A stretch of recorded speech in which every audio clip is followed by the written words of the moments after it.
Occasion ఏదైనా location ఎక్కడైనా తెలుగువారి వేడుక అంటే ఆలివ్ మిఠాయి ఉండాల్సిందే. విశాఖపట్నాన్ని ఐటీకి కేంద్రంగా మలిచేటువంటి వ్యూహంలో వరుసగా ప్రణాళికల్ని అమలు చేసేటువంటి పనిని ఆంధ్రప్రదేశ్ ప్రభుత్వం మొదలుపెట్టింది. ఇటీవలే టీసీఎస్కి సంబంధించి 21 ఎకరాల భూముల్ని కేటాయించడం, విశాఖలో ఉన్నటువంటి హిల్ నంబర్ 3 పైన 21 ఎకరాల భూముల్ని కేటాయించడం, 12,000 ఉద్యోగాలకు సంబంధించినటువంటి ఒక ప్రణాళికను ఆవిష్కరించినటువంటి ఏపీ ప్రభుత్వం ఇప్పుడు కొత్త ఐటీ జోన్ని కూడా డిఫైన్ చేసింది.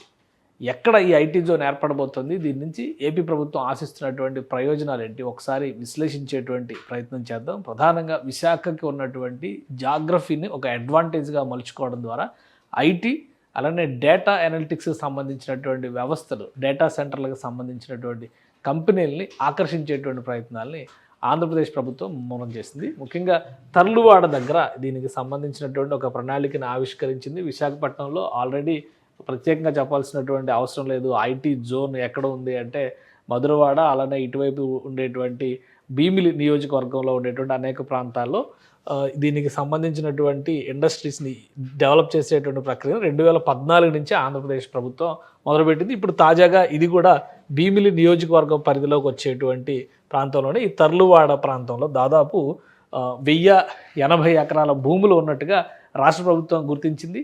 ఇందులో ఇప్పటికే స్కిల్ డెవలప్మెంట్ కార్పొరేషన్కి సంబంధించి ఒక 9 ఎకరాలు కేటాయించారు, ఒక మోడల్ స్కూల్కి సంబంధించి 7 ఎకరాలు కేటాయించారు. ఇప్పుడు తాజాగా 200 ఎకరాల భూముల్ని తర్లువాడ కొండలపైన సేకరించాలి, దాన్ని ఐటీ హబ్గా డెవలప్ చేయాలనేటువంటి ఆలోచన ఆంధ్రప్రదేశ్ ప్రభుత్వం చేస్తుంది. దీనికి సంబంధించి భూసేకరణ ప్రక్రియని ప్రారంభించాల్సిందిగా స్థానిక జిల్లా యంత్రాంగానికి ఆదేశాలు జారీ చేసింది. అంటే ఈ భూముల్ని సేకరించి ఏపీఐఐసి పరిధిలోకి వీటిని కేటాయిస్తారు. వివిధ సంస్థలు, రాబోయేటువంటి సంస్థలకు సంబంధించినటువంటి అవసరాలకు అనుగుణంగా ల్యాండ్ అలాట్మెంట్ జరుగుతుంది. అలానే హైటెక్ సిటీ తరహాలో అక్కడ ఒక ఐటీ హబ్ని నిర్మించేటువంటి ఆలోచన కూడా ఆంధ్రప్రదేశ్ ప్రభుత్వం చేస్తుంది. ఇక జాగ్రఫీ పరంగా చూస్తే కనుక భీమిలి సముద్ర తీరానికి ఇది సమీపంలో ఉండేటువంటి ప్రదేశం. అలానే ఈ ప్రాంతం నేషనల్ హైవేకి ఆనుకుని వెళ్తాం అనేది ఇప్పుడు ఇటీవల జరుగుతున్నటువంటి అన్ని అంశాల్లో కూడా రాష్ట్ర ప్రభుత్వం ప్రధానంగా ఆలోచిస్తుంది ఏంటంటే నేషనల్ హైవేస్ కనెక్టివిటీని సద్వినియోగం చేయడం,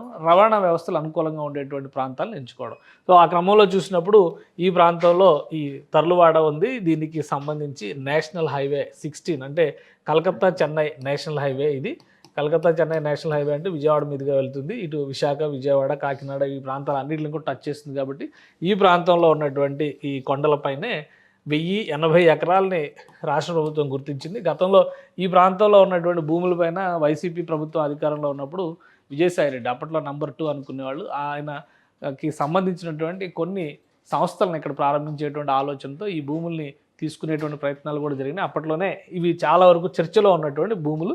అదేవిధంగా విశాఖపట్నానికి చూస్తే కనుక మెయిన్ సిటీకి కొంత దూరంలో ఉన్నప్పటికీ కూడా ఈ ప్రాంతం మొత్తం భీమిలి వరకు అంతా కూడా విశాఖ జోన్ డెవలప్ అయినటువంటి ప్రదేశం. ఇటు చూస్తే ఈ కాపులుప్పాడ, ఈ మిగతా ప్రాంతాలన్నీ కూడా గతంలో ఐటీ జోన్లుగా, ఐటీ టవర్స్ అంటే మిలీనియం టవర్స్ వంటివన్నీ కూడా రిషికొండకి సమీపంలో ఉండేటువంటి ప్రదేశాలు. రిషికొండ ఇవన్నీ కూడా ఒక సర్క్యూట్ లాగా డెవలప్ చేసేటువంటి అవకాశం ఉన్న ప్రాంతాలు. అందుకనే రాష్ట్ర ప్రభుత్వం ప్రత్యేకమైనటువంటి ఫోకస్ దీనిపైన పెట్టింది. రాబోయేటువంటి పరిశ్రమల్ని ఈ ప్రాంతానికి డైవర్ట్ చేసేటువంటి ఆలోచన చేయడంతో పాటు కొన్ని డేటా సెంటర్లకు సంబంధించినటువంటి కంపెనీలతో ఒప్పందాలు కూడా కుదిరినాయి.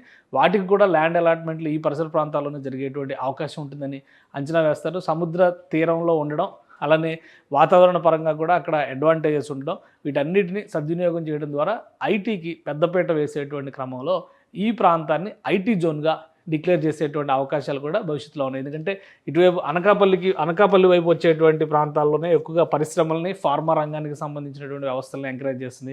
విశాఖకి ఆవల తీరంలో వచ్చేటువంటి ప్రాంతాల్లో ఐటీ ఎనేబుల్డ్ సర్వీసెస్కి సంబంధించినటువంటి వ్యవస్థలను రాష్ట్ర ప్రభుత్వం ఎంకరేజ్ చేస్తుంది. బహుశా ఈ 200 ఎకరాల భూముల సేకరణ కనుక సక్సెస్ఫుల్గా పూర్తి అవుతాయి. ఎందుకంటే గతంలో ఇక్కడ కొన్ని పరిశ్రమలను పెట్టడానికి చర్చలు జరిగినాయి. అయితే స్థానికులు భూములు ఇవ్వడానికి నిరాకరించారు. కానీ ఐటీ పరిశ్రమకి భూములు ఇచ్చేందుకు మాత్రం సుముఖత వ్యక్తం చేశారు. ఈ నేపథ్యంలోనే భూసేకరణ ప్రక్రియని వేగవంతం చేయాలని రాష్ట్ర ప్రభుత్వం భావిస్తుంది. సంబంధిత అధికారులకి తాజాగా ఆదేశాలు కూడా జారీ చేసింది. వీలైనంత వేగంగా మొదటి దశలో 200 ఎకరాల భూముల్ని సేకరించి ఏపీఐఐసికి కేటాయిస్తారు.